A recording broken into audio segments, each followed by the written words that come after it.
নমস্কার, আমি জ্যোতিষ শাস্ত্রী সঞ্জিত চক্রবর্তী। বয়স অনুযায়ী সকলকে প্রণাম ও ভালোবাসা। আজকে আমার আলোচনা কুম্ভ স্নান করে আসছি, পুণ্য অর্জন করছি বা অর্জন হচ্ছে কিনা।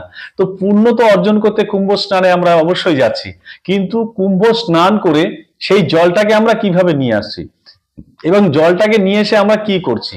তো আপনি আগে বিবেচনা করে দেখবেন, কুম্ভে যে মহাপুণ্য, মহাতীর্থস্থান, মহাযজ্ঞ হচ্ছে, সেই মহাতীর্থ যজ্ঞে স্নান এবং সেই যে সাধু সন্তদের বাস, এত বড় একটা পাওয়ারফুলি যজ্ঞ হচ্ছে ওখানে, বা স্নান হচ্ছে। সেই কুম্ভ স্নান করার পরে সেই জলটাকে বাড়িতে নিয়ে আসছেন। অতএব এতটাই শক্তিশালী পাওয়ারফুলি জল, এই জলটাকে বাড়িতে নিয়ে আসছেন। আসার পথে রাস্তাঘাটে আমরা অনেক ভাবে দেখা যায় যে আমরা কোনো না কোনো কারণে বাথরুম বা হাত পা না ধুয়ে সেই জলটাকে আমাদের সঙ্গে রেখে দিচ্ছি, তাহলে একটা পাপ হচ্ছে।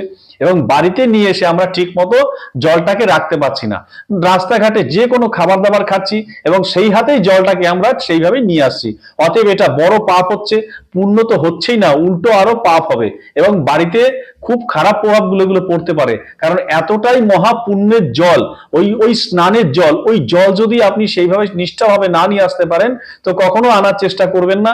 আর যদি আপনার সেইভাবে নিষ্ঠার সঙ্গে আপনি রাখতে পারেন বা নিয়ে আসতে পারেন, তাহলে কিন্তু খুবই ভালো দিকে আপনি দেখতে পারবেন। তো অবশ্যই চেষ্টা করবেন স্নান করে জল সেইভাবে পূর্ণভাবে নিয়ে আসা যায় কিনা।